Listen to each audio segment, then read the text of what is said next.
কীরকমভাবে ডিম খেতে ভালো লাগে না, তাই আজকে একটু অন্যরকমভাবে ডিম কারি বানালাম। তো ভাপা করে বানিয়েছি, তো খেতে তো খুবই দুর্দান্ত হয়েছে।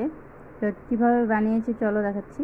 নমস্কার বন্ধুরা, কেমন আছো তোমরা সবাই? আশা করছি ভালোই আছো।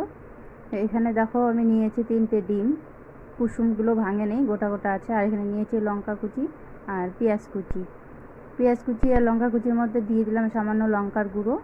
লঙ্কার গুঁড়ো আমার বাড়িতে করা ছিল, আর লবণ। ভালো করে পেঁয়াজটাকে মাখিয়ে নিলাম। এখন দেখো বাটির মধ্যে 3টে বাটিতে তেল দিয়েছি। তো আমার কাছে সাদা তেল ছিল না, সর্ষের তেল দিয়েছি, এতে কোনো প্রবলেম হবে না, ভীষণ টেস্টি হয়েছে। 3টে বাটির মধ্যে আমি বেশ সুন্দর করে দিয়ে আমি এখন পেঁয়াজগুলো দিয়ে দিব উপর দিয়ে। পেঁয়াজগুলো দিয়ে সুন্দর করে আমি সাজিয়ে নিয়েছি। আর এখানে দেখো একটা কড়াতে আমি গরম জল বসিয়ে দিয়েছি। তো একটা স্ট্যানার দিয়ে আমি 3টে বাটিকে বসিয়ে দেবো।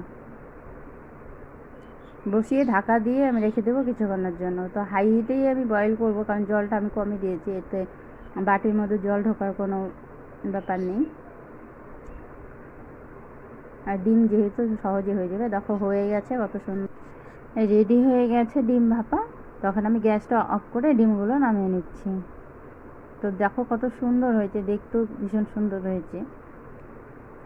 এখন আমি এগুলোকে নামিয়ে নিয়ে আবার কড়াটা বসিয়ে দিব, কারণ এগুলোকে আমি এখন ফ্রাই করব। তো ফ্রাই করার জন্য দেখো এখানে আমি দিয়ে দিলাম পরিমাণ মতো তেল। আর আমি নিয়েছি বেশ অনেকটা পরিমাণে পেঁয়াজ কুচি, 3টে চেরা কাঁচা লঙ্কা আর একটা টমেটো কুচি। এগুলোকে দিয়ে আরও বেশ কিছুক্ষণ নাড়াচাড়া করে নেব।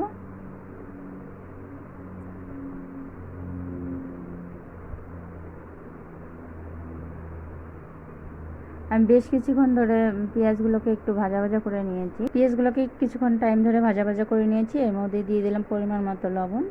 এখন দিয়ে দিব অল্প পরিমাণে হলুদ। আর এর মধ্যে আমি দেবো লঙ্কার গুঁড়ো আর অল্প পরিমাণে জিরে গুঁড়ো। আর কোনো মশলা এর মধ্যে আমি ব্যবহার করব না, কারণ সব সময় মশলাদার খেতে ভালো লাগে না। আর এখন যে গরম পড়েছে, তো এই গরমে হালকা খাবার খেতেই ভালো লাগে। তো বেশ কিছুক্ষণ ধরে আমি কষিয়ে নিয়েছিলাম। তো কষানো হয়ে গেছে, দেখো একটু দিয়ে দিলাম অল্প পরিমাণে জল।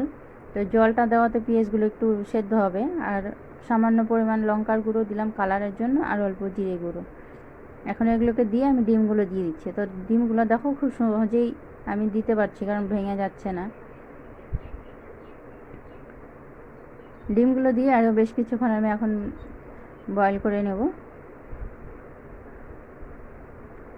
তো জলটা অনেকটাই শুকিয়ে গেছে। এখন আমি এক পাশে উল্টে দিলাম, উল্টে দিয়ে তখন ট্রাই করে নিয়েছি।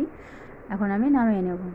খেতে কিন্তু ভীষণই টেস্টি হয়েছে, একবার হলো বাড়িতে ট্রাই করে দেখতে পারো।